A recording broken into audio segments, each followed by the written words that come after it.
to add posts in WordPress. Log into your WordPress account and you will see this page. On the dashboard, go to the left side above Media, hover on Posts. Click on the Add New option.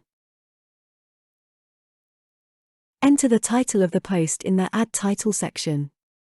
For example, Engage Branding. Enter your description in the Start Writing or Type section. For example, Welcome to Engage Branding. Click on the plus icon near the logo. From here, you can add a page break, images, audio, etc.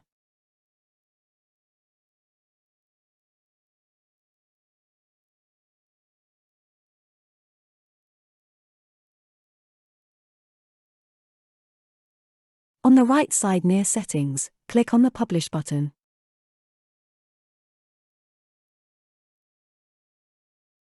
Click on the Publish button. To view the post, click on the View Post button. That's it, you have successfully published a post in WordPress. Thank you for watching. Please contact us if you need any further support.